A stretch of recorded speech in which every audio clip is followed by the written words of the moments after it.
तो वहीं बिहार में शिक्षकों की छुट्टियां कम करने पर सियासत जोरों पर है। बीजेपी प्रदेश अध्यक्ष सम्राट चौधरी ने नीतीश सरकार पर तुष्टीकरण का आरोप लगाया, तो वहीं विजय कुमार सिन्हा ने राज्य सरकार पर शिक्षकों को परेशान करने का आरोप लगाया। नीतीश कुमार से शिक्षा विभाग की मनमानी पर रोक लगाने की मांग की है, जबकि आरजेडी प्रवक्ता मृत्युंजय तिवारी ने कहा स्कूलों में पठन पाठन को सुचारू रूप से बनाने के लिए ये फैसला लिया गया है जो सही है।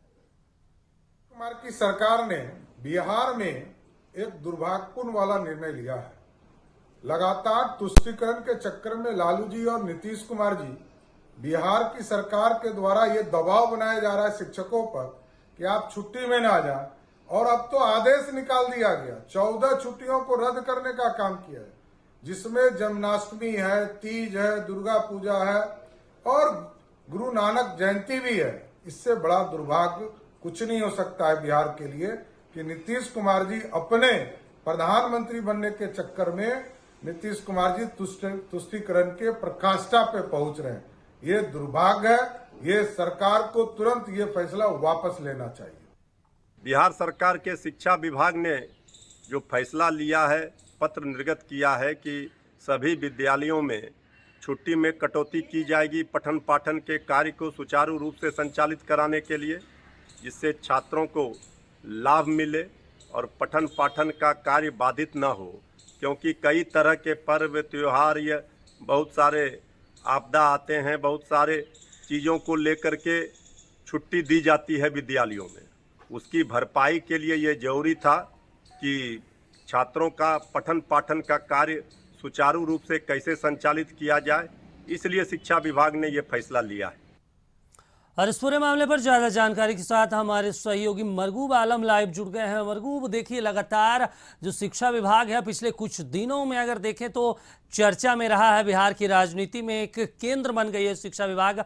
लेकिन जिस तरीके से इस बार शिक्षकों की छुट्टियों में कटौती की गई है, ऐसा लग रहा है कि जो नीतीश कुमार की सरकार है वो अब कटघरे में खड़े हो गई है। लगातार सुबह से देखें तो गिरिराज सिंह, अश्विनी कुमार चौबे, सम्राट चौधरी, फिर सुशील मोदी लगातार हमलावर हैं। क्या कुछ इसका पूरा मतलब आप इसको किस तरीके से देखते हैं और क्या कुछ सत्ता पक्ष का कहना है इस पूरे मामले को लेकर? देखिए, तूफान खड़ा हो गया है उस आदेश से, जिस आदेश में कई छुट्टियों को या तो रद्द कर दिया गया है या छुट्टियां कम कर दी गई हैं। सुबह से इस पूरे मामले पर राजनीति जम की हो रही है। भारतीय जनता पार्टी पूरे मामले पर लगातार कह सकते हैं कि सरकार को कटघरे में खड़ा कर रही है। हम इस समय कोशिश करेंगे, अभी जनता दल यू का जो जनता दरबार चल रहा है कि यहाँ कई मंत्री हैं, जयंत राज हैं, सुनील कुमार सर हैं, हम इनसे बात करने की कोशिश करेंगे कि किस तरीके से है। हम थोड़ा कोशिश करते हैं कि किस तरीके से हम इनसे थोड़ा बात करते हैं, कि हम कोशिश करेंगे इनसे बात करने के लिए कि यहाँ है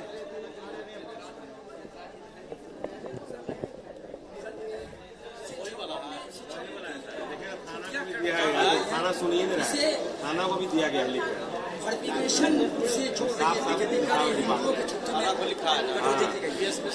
देखिए, सरकार को अपना अधिकार रहता है कि छुट्टियां कम करना है, छुट्टियां ज्यादा करना है। चूंकि बीच बीच में अन्य अन्य तरह का काम होते रहता है, तो अब विभाग पूरी जानकारी मुझे नहीं है कि किस कारणवश छुट्टियां काटी गई हैं। लेकिन बहुत बार ऐसा होता है कि साल में अगर अन्य तरह का काम हो रहा है तो कुछ छुट्टियों को काटकर उस समय भी बच्चों को पढ़ाया जाए, या अन्य विभाग में भी ऐसा होता है कि छुट्टियों के समय भी कार्य लिया जाता है। तो अब किस परिदृश्य में ऐसा कार्य किया गया है, तो सरकार अगर कोई काम की है तो कुछ सोच समझ के विभाग के द्वारा अगर कोई निर्णय लिया गया है तो बहुत सोच समझ के निर्णय। बीजेपी का 2024 आने वाला है, 2024 आने वाला है, उनका चुनाव, जो देश में चुनाव होने वाला है, अभी उन्हें कोई भी मुद्दा अगर लगता है उसे वो धर्म से ही जोड़ के देखते हैं, हिंदू मुसलमान से ही जोड़ के देखना चाहते हैं।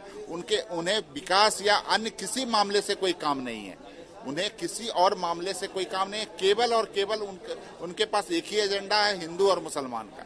तो ये एजेंडा अब बिहार के लोग और देश के लोग इस एजेंडे को अब काफी दिनों से देखते देखते उब गए हैं, और अब उस एजेंडे को लोग देख भी नहीं रहा है, उसके तरफ ताक भी नहीं रहा है। और 2024 में ये लोग कितना भी मुद्दा बना लें, अब ये लोग वापस आने वाले नहीं।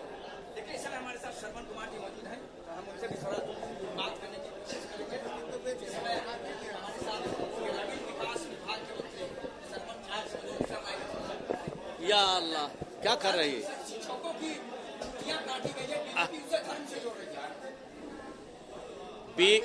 बीजेपी के पास कोई एजेंडा नहीं है।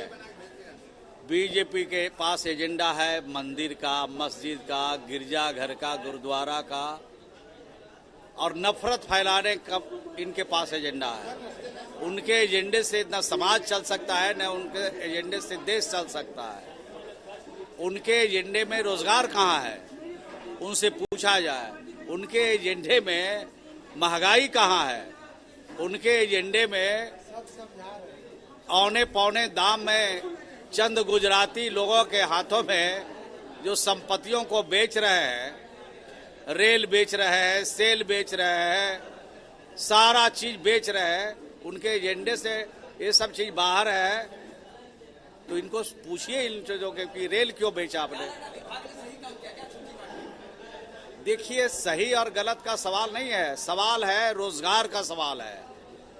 ये भारतीय जनता पार्टी से पूछिए कि जो गांव के गरीब लोग मजदूर हैं, उनको 23 जून से एक भी पैसा उनके मजदूरी उनके खाते में नहीं गया, हवा पी के रहेंगे। मजदूरी दिलाना चाहिए कि नहीं भारत सरकार को। और देश की जनता को, राज्य की जनता का ध्यान भटकाने के लिए कभी कोई सवाल उठाते हैं, कभी कोई सवाल उठाते हैं। देश के वास्तविक जिस सवालों को उठाना चाहिए उससे उनका संबंध कोसों दूर है। देखिए, निश्चित तौर पर हमारे साथ इस समय दो मंत्री मौजूद थे, जयंत राज, श्रवण कुमार। इन्होंने कहा कि बीजेपी को कोई मतलब नहीं है, बीजेपी सिर्फ धन की राजनीति करती है और बीजेपी को यह बताना चाहिए कि महंगाई कहाँ है, बीजेपी को यह बताना चाहिए कि रेल और सेल को जो बेचा जा रहा है उस पर क्या मामला है। इस सीधे तौर पर न तो श्रवण कुमार कुछ बोल रहे हैं, न जयंत राज बोल रहे हैं, लेकिन सीधे तौर पर सरकार का बचाव दोनों मंत्री करते जरूर नजर आ रहे हैं। बिल्कुल मरगूब, जिस तरीके से मंत्री जी कह रहे थे कि नहीं, सरकार को ना रोजगार से मतलब है, ना शिक्षा व्यवस्था से, उनका काम है धर्म से जोड़ना, और वो चुनाव से भी जिस तरीके से जोड़ रहे थे। ऐसे में ये कहा जा सकता है मरगूब कि आने वाले दिनों में जो शिक्षा विभाग का ये आदेश है उस पर जोरदार हंगामा होना तय है। तमाम जानकारी के लिए शुक्रिया आपका। तो देखिए, शिक्षा विभाग ने एक नया आदेश दिया और इसको लेकर अब सवाल उठ रहे हैं।